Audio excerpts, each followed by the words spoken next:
भरोसे नहीं करते। नहीं, भगवान सिंह तो यहाँ पे ही है। ऐसा बोल रहा है અમારા સગાવાલા છે ત્યાં સુધી કોઈની પણ બોડીને મધ્યપ્રદેશ રવાના ના કરતા એ છતાં ડેડ બોડી મોકલી દીધી. કોની સૂચના હતી? કમલમની, ગાંધીનગરની કોની સૂચના હતી? જે આરોપીઓ છે તેની સાબરકાંઠામાં પણ આ જ પ્રકારના એ લોકોના ફટાકડા સાથેનો વ્યવસાય સાથે સંકળાયેલા એ લોકોના ગોડાઉન છે.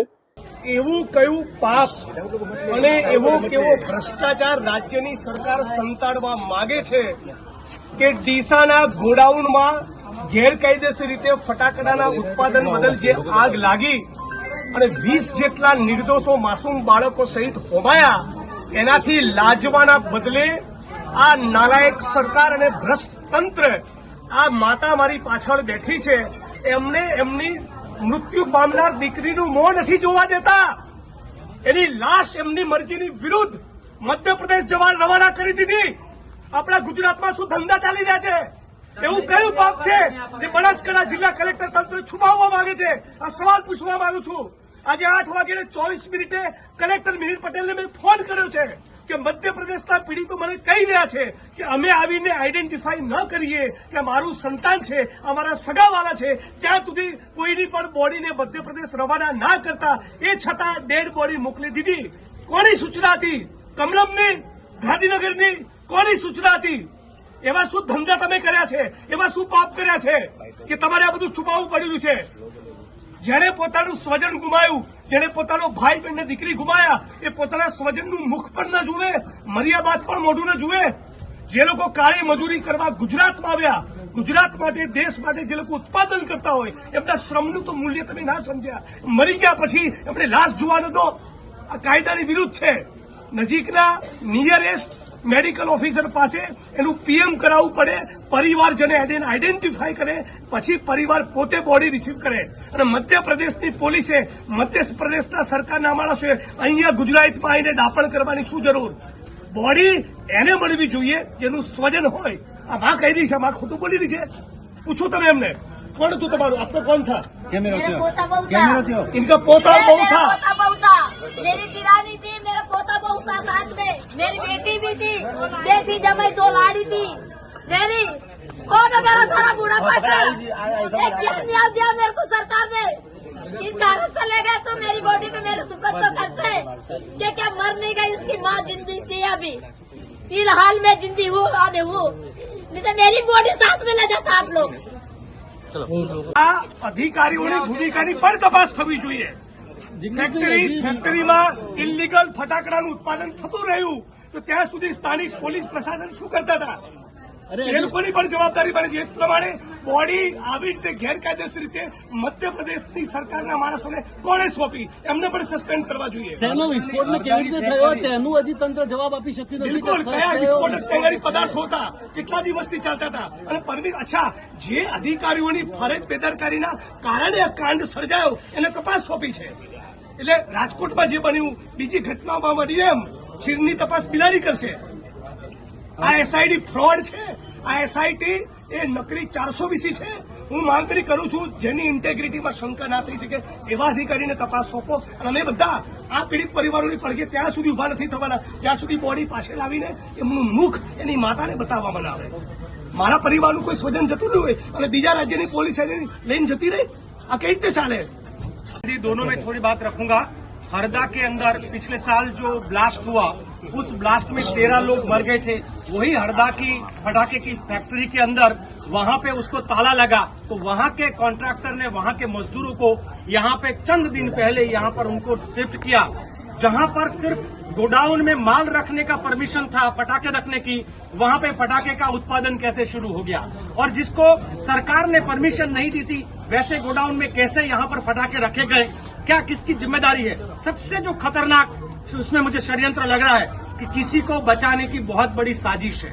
ये हरदा का फैक्ट्री का मालिक और यहाँ के लोग और कहीं बड़े राजनेता का इसमें हाथ है, जिसकी वजह से ये लोग इसको लिपापोती करके छुपाना चाहते हैं. नहीं तो जिसकी माँ यहाँ पर हो, जिसका भाई यहाँ पर हो, जिसका बाप यहाँ पर हो, उसकी बॉडी को लेकर अचानक यहाँ से छूमंतर कर देना वो ठीक बात नहीं है. હું ગુજરાતીમાં મિત્રો એટલું કહું કે હરદાની ફેક્ટરીમાં 13 લોકો ગયા વર્ષે મર્યા. એ જ્યાં આ જ પ્રકારે બ્લાસ્ટ થયો હતો એ જ ફેક્ટરીનો માલિક ત્યાંના મજદૂરોને અહીંયા ગુજરાતમાં મોકલે, જેની મંજૂરી માત્ર ફટાકા રાખવાનો ગોડાઉન તરીકે છે, ઉત્પાદન કરવાની મંજૂરી નહોતી. અને એ મંજૂરી પણ ગયા વર્ષે ડિસેમ્બરમાં પૂરી થઈ હતી. તો કોની રહેમરાહથી આ ચાલતું હતું?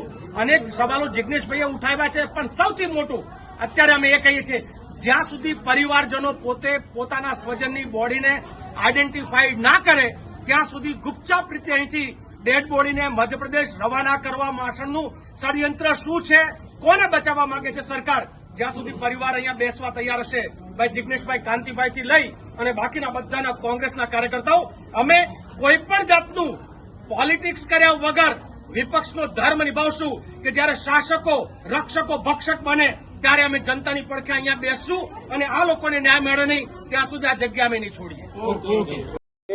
જે આરોપીઓ છે તેની સાબરકાંઠામાં પણ આ જ પ્રકારના એ લોકોના ફટાકડા સાથેનો વ્યવસાય સાથે સંકળાયેલા એ લોકોના ગોડાઉન છે. એ લોકોનો શાસ્ત્રીય પક્ષ પણ ત્યાં થાય છે અને સાથે સાથે આ લોકો જે છે એ ભાગ્યા છે ત્યારે કેટલાક લોકોનો સંપર્ક કરેલો હતો. પોલીસે આ 2 આરોપી સિવાય બીજા 4 જેટલા આરોપીઓને હાલમાં પૂછપરછ માટે પોતાની પાસે અહીંયા રાખ્યા છે કે જેમાં એ લોકોને ભગાડવામાં એમની સાથે હતા અને કેટલાક લોકો જે છે એમના મોબાઈલ ડિસ્ટ્રોય કરવામાં એમની સાથે હતા અને સાથે સાથે આમનું જે એકાઉન્ટ સંભાળી રહ્યા હતા, એટલે કે જે એકાઉન્ટના જે એમના અધિકારીઓ હતા એ સાથે છે, એમનું જીએસટી નું સંભાળી વાળા સીએ ના અધિકારીઓ હતા એ પણ એમની અમારી સાથે છે. એ બધાને પણ અહીંયા લેવામાં આવ્યા છે અને આ લોકો જે છે એ બંને આરોપીઓ એ હાલમાં ઈડરથી થઈ અને એ લોકો ઇન્દોર તરફ ભાગવાના પ્રયાસમાં હતા અને મીનવેલ પોલીસે છે એમને પકડી લીધેલા છે. ત્યાં ઈ સાક્ષ્યનો ઉપયોગ કરી તમામ જગ્યાની વિડીયોગ્રાફી અને ફોટોગ્રાફી કરી આગળની જે કાર્યવાહી હાલમાં કરવામાં આવી રહી છે. આ ઉપરાંત હું આપને કહું કે જે આરોપીઓ છે એની પણ આજે ઘણી બધી પૂછપરછ કરવામાં આવી છે અને આ આરોપીની પૂછપરછના અંતે એ ખ્યાલ આવે છે કે આ આરોપીઓ જે છે એ છેલ્લા 18 કે તેનાથી વધારે વર્ષોથી એ ફટાકડાના વ્યવસાય સાથે જોડાયેલા છે અને વર્ષોથી તે ફટાકડાનો ધંધો કરે છે અને તે લોકો શિવકાશીથી ફટાકડા લેવાની સાથે જોડાયેલા છે.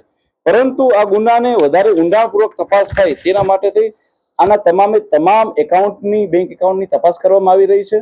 એ લોકોએ જે જગ્યાએથી માલ ખરીદતા હતા એ તમામના જીએસટી બિલ સાથેનો એક ઇતિહાસ અમે લોકો ચેક કરી રહ્યા છીએ. આ ઉપરાંત પોલીસને જાણમાં આવ્યું છે કે તેઓ થોડા સમયથી તે ઇન્દોરમાં હરદય જિલ્લામાંથી પણ ફટાકડાનો વ્યવસાય કરતા હતા, તો એની પણ પોલીસ દ્વારા છે વિગત મંગાવવામાં આવી રહી છે. આ સિવાય એવા જે ઠેકેદારો હોય કે જે ફટાકડાના બિઝનેસ સાથે સંકળાયેલા હોય અને એ લોકો મેન પાવર પ્રોવાઈડ કરતા હોય તો એના પણ કોણ કોણ હતા અને ક્યારે એમનો કોન્ટેક્ટ કરેલો હતો એ બાબતની પણ પોલીસ તલસરફી અભ્યાસ કરી રહી છે. આ ઉપરાંત બીજો કોઈ પણ માલ હોય કે જેવી રીતના પોલીસને ધ્યાનમાં આવ્યું છે કે ત્યાં એલ્યુમિનિયમ પાવડર અને યલો ટેક્સટાઇલની હાજરી હતી, તો આ વસ્તુઓને પણ ક્યાંથી લાવવામાં આવી છે તેના માટેની એક સ્પર્શી એક અભ્યાસ ચાલુ છે.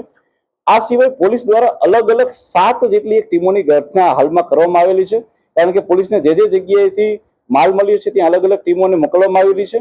જેમ કે અમારી સાયબરની ટીમ હાલમાં બંને અપરાધીઓના સીડીઆર અને આઈપીડીઆર ઉપર વર્ક કરી રહી છે કે તેઓ છેલ્લા કેટલા સમયથી કોની સાથે કનેક્શનમાં હતા, એ લોકો ક્યાં ભાગ્યા, ક્યાં રોકાયેલા હતા અને કેવી રીતના જે છે એમણે પોતાના મોબાઈલને ક્યાં આપ્યા હતા. આ સિવાય પોલીસની એક ટીમ હાલમાં તમિલનાડુ ખાતે, એક ટીમ જે છે રાજસ્થાન ખાતે, એક ટીમ એમપી ખાતે અને એક ટીમ જે છે એ અમદાવાદ ખાતે પોલીસે રવાના કરેલી છે, જેથી કરીને આની અંદર બીજા જે પણ આરોપી હોય તેને પણ પોલીસ દ્વારા જે છે એ ઝડપથી એની ધરપકડ કરવામાં આવે.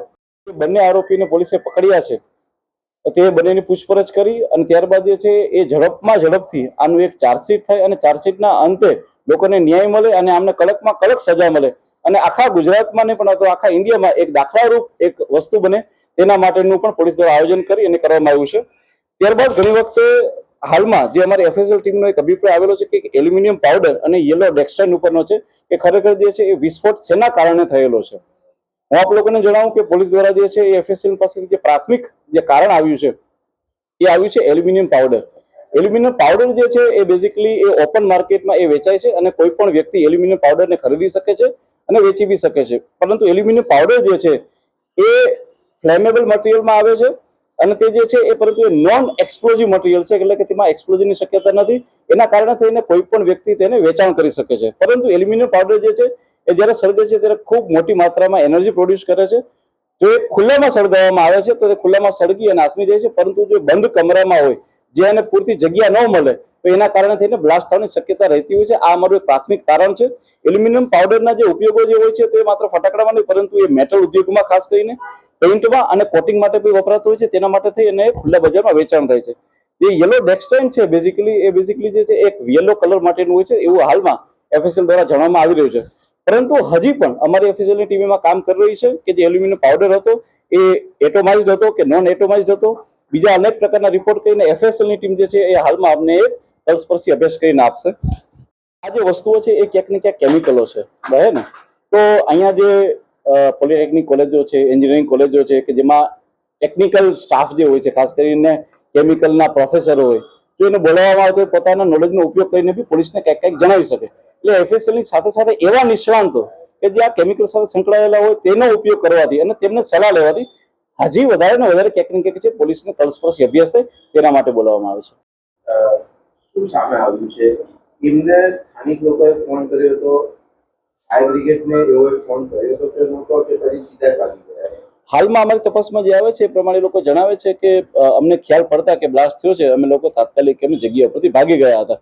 પરંતુ છતાં પણ આરોપીઓ જે છે એમની એક લાંબી પૂછપરછ થાય, આજે કોર્ટમાં એને રજૂ કરી અને ત્યારબાદ જે છે એમને રિમાન્ડ લેવામાં આવે, ત્યારબાદ છે થોડી વધારે ઇન્ફોર્મેશન અમે લોકોને મળી શકે એમ છે. રિમાન્ડના મુદ્દા એ જ હશે કે આટલા વર્ષોથી જ્યારે ફટાકડાના વ્યવસાય સાથે સંકળાયેલા છે તો આજે બ્લાસ્ટ થયો છે તો બ્લાસ્ટ થવા માટેના જે પ્રાથમિક રીઝનો FSL દ્વારા મોકલવામાં આવેલા છે તો એ કઈ વસ્તુ માટે જે થઈ અને કોઈ પણ વસ્તુ આવી લઈ આવ્યા હતા, કઈ જગ્યાએથી લઈ આવ્યા હતા, હરદોઈથી લઈ આવ્યા હતા કે બીજી કોઈ જગ્યાએથી લઈ આવ્યા હતા, અને એમના પોતાની આ વ્યવસાયની સાથે બીજા કોઈ વ્યક્તિઓ સંકળાયેલા છે કે નહીં, કેટલા રૂપિયાનું ટ્રાન્ઝેક્શન થયું હતું, એ આ માલને કઈ કઈ જગ્યાએ વેચતા હતા, અને આ સિવાય બી કેટલાક મુદ્દાઓ જે SOG ટીમની ધ્યાનમાં આવે એ બધા જ મુદ્દાઓ રિમાન્ડના રહેશે. बॉडी मेरी एमपी ने ये साहब मेरी बॉडी मुझे चाहिए जो पहुंचाया हुआ है मेरा वापस से मेरा पास होगा. एक भगवान जी के भरोसे नहीं बैठना चाहिए. ये मुझे मेरी बॉडी चाहिए. मैंने भगवान सिंह तो यहाँ पे ही है. मेरा मतलब भगवान सिंह ऐसा बोल रहा है. સાહેબ આપે કહ્યું કે 24 કલાક થયા. સવાલ એ જ છે કે 24 કલાક થયા એક બ્લાસ્ટ થાય છે, તીવ્ર બ્લાસ્ટ થાય છે, સરહદી વિસ્તારના જિલ્લામાં બ્લાસ્ટ થાય છે. હજી સુધી કોઈ એવું નથી કહેતું કે આ બ્લાસ્ટ શેના કારણે થયો. અને બીજી વસ્તુ એ કે સાહેબ આ તો આવી રીતે આ બની ગયું, કાલ સવારે બોમ્બ પણ બની જાય તો શું જિલ્લા પ્રશાસનને કંઈ ખબર જ ના પડે? શું કરે છે આપણો જિલ્લા પ્રશાસન? મેન વસ્તુ એ છે. અને એક આશંકા પણ છે, મંજૂરી પહેલા રદ થઈ ચૂકી છે, એને ફરી એપ્લાય કર્યું છે, ત્યારે આવું કંઈક થઈ શકે એવી આશંકા પણ છે. છતાં પણ નીલ અને 21 જિંદગી ગઈ. આપે જોયું હશે કે કાલે જે પ્રકારે આરોપીને બંને આરોપી જેનું નામ દીપક અને ચાલતું હતું તે એમના ફાધર જે આ બિઝનેસ કરતા હતા, બંને આરોપીઓને આપણે સાંજ સુધી પકડી પણ લીધા છે. અને એની સાથે સાથે જેમ કહેવામાં આવ્યું એમ કે તપાસની શરૂઆત આપણે જે ઊંડાણ સુધી કરી છે. કોણ લાવ્યું, કેમ લાવ્યું, આ શું થયું, કોની જવાબદારી હતી, કોને ના જોયું, આ બધી તપાસ ચોક્કસપણે થવાની છે અને કોઈ પણ માણસ દોષી આમાંથી છૂટશે નહીં એની મને ખાતરી છે. જો સાહેબ એક છેલ્લી મારી રજૂઆત છે, અમને તો કોઈ જવાબ નથી આપતો, તમને કદાચ આપી દે કેમ કે મંત્રી છો તો ખાલી એક સવાલ કરજો ને પ્રશાસનના અધિકારીને કે આ એલ્યુમિનિયમ પાવડર અહીંયા શાના માટે હતો? જો માત્ર ગોડાઉનની વાત હતી તો એલ્યુમિનિયમ પાવડર, સુતળીના ફીંડલા અને રો બનેલા સુતળી બોમ્બ ત્યાં શું કરતા હતા? આપ પૂછજો. આપે જે કીધું એ જ મુજબની જે તપાસ સમિતિને જે સોંપ્યું છે ને બધી જ વસ્તુઓ ઝડપથી આપની જે આશા છે એવી અમારી પણ આશા છે કે જેટલી ઝડપી બને બધા જ દોષી તો કઈ પ્રકારથી ક્યાંથી શરૂઆત થઈ કયા પ્રકારથી આપણે ચોક્કસપણે ગુજરાત સરકાર કરી દે. 15 તારીખે સાહેબ પોલીસની ટીમ ત્યાં જઈને ચેક કરે છે, બરાબર છે, એમની ચેકિંગ કરવાની જવાબદારી છે, નીલ રિપોર્ટ આવે છે એ પણ બરાબર. આટલી મોટી માત્રામાં એલ્યુમિનિયમ પાવડરથી માંડીને બીજી બધી જે વસ્તુઓ ફટાકડા બનાવવાની મટીરિયલ ત્યાં પહોંચે છે, કોઈને ખબર ન પડે સાહેબ, એવું આપને લાગે છે ખરું કે administrative point of view, investigative agency, police department કોઈને જ ખબર ના પડે? આટલી મોટી માત્રામાં જો એક્સપ્લોઝિવ મટીરિયલ આવે તો એના માટે જવાબદાર કોઈક તો ખરું ને સાહેબ? આમાં એમની સામે શું અને કઈ રીતે આ ઇન્વેસ્ટિગેશન ચાલશે? આપને કોઈ પણ અધિકારી પણ આમાં હશે અથવા કોઈએ બેકાળજી રાખી હશે તો એના ઉપર પણ ચોક્કસ પગલાં લેવાશે. બળવંતસિંહજી, આ પ્રકારની ઘટનાઓ આપણે રાજકોટ અને મોરબીમાં જોઈ હતી અને ત્યાં પણ પછી પગલાં લેવામાં આવ્યા હતા.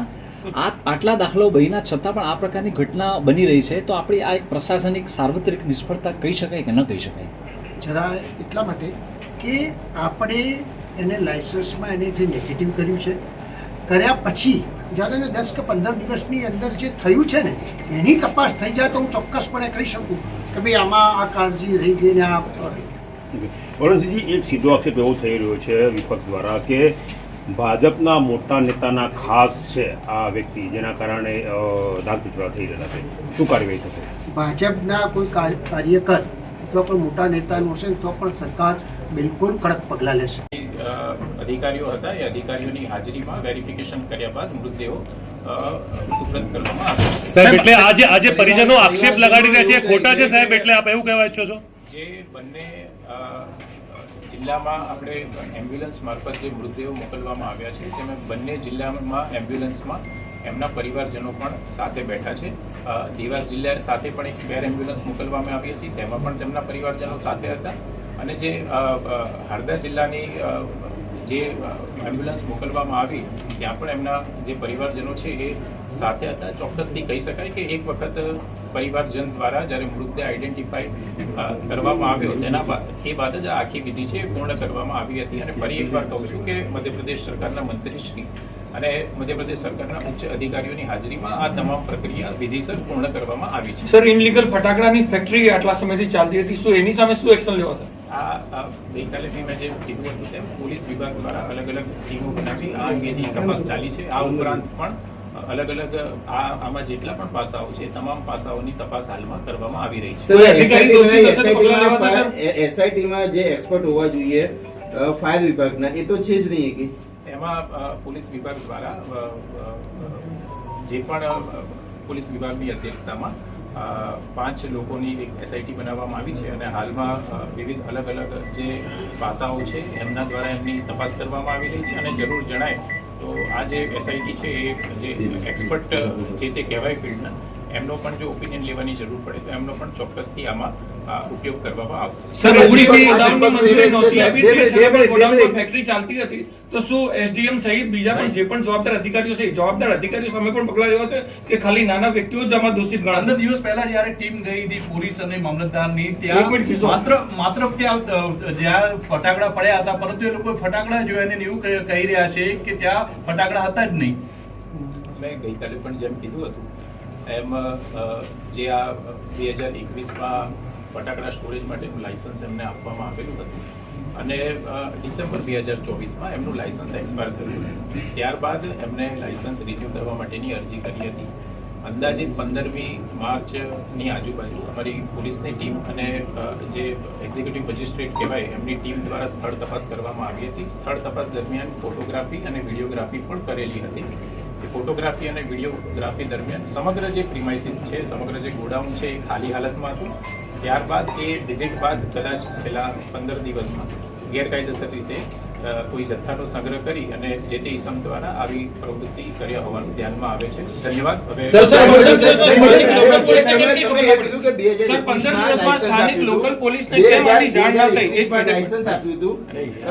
સ્ટોરેજ કેપેસિટી કેટલી હતી, કેટલા જથ્થા સુધી એ સ્ટોર કરી શકતો આપણે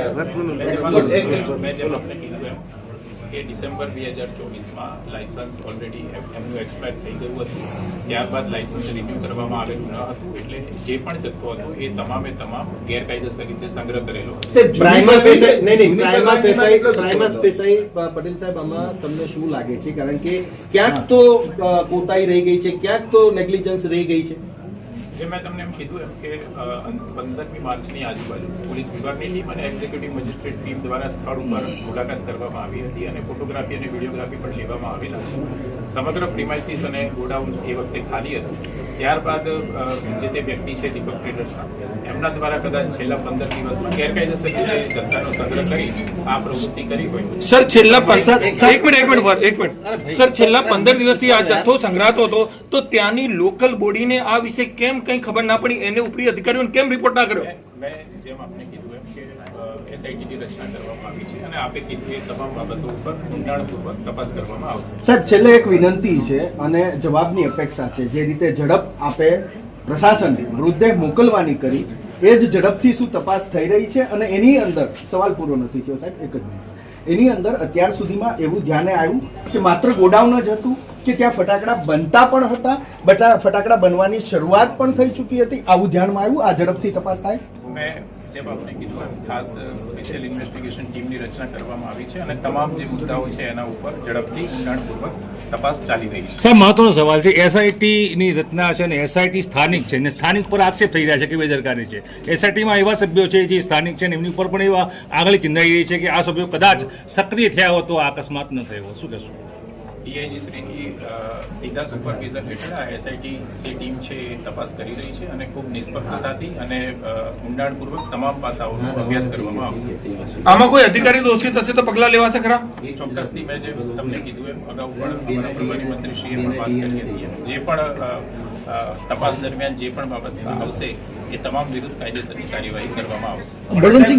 કોઈ પોલિટિકલ નેતાનો સંપર્ક થયેલો છે માલિક સાથે, અથવા માલિક કોઈ પોલિટિકલ નેતાના સંપર્કમાં છે તો શું કાર્યવાહી થશે? મેં જેમ આપને કીધું એમ કે એસઆઈટી દ્વારા તમામ જે બાબતો છે એના ઉપર અત્યારે ઊંડાણપૂર્વકની તપાસ ચાલી રહી છે. सर, आप क्या कहेंगे? एमपी साहब आए, आप गुजरात की सरकार बहुत ही संवेदनशील सरकार है. जब इस घटना की जानकारी मध्य प्रदेश के मुख्यमंत्री जी को चलती है और उन्होंने मुझे 3 बजे करीब निर्देश किया है. उस समय हमारी कैबिनेट की बैठक चल रही थी और उन्होंने कहा कि गुजरात के अंदर कोई घटना घटी है और मध्य प्रदेश के लोगों के साथ घटना घटी है. और मैं वहां से चलकर रात को 3 बजे आया हूं. मैं आपसे ये कहना चाहता हूं, घटना बहुत दुखद घटना है और मध्य प्रदेश के करीब 20 लोगों की मृत्यु हुई है और 2 लोगों की शिनाख्त होना शेष है, जिनका डीएनए टेस्ट होने के बाद पता चलेगा कि ये क्या नाम है. उसके बाद 2 डेड बॉडी को उसके परिवार के लोगों को सुपुर्द किया जाएगा.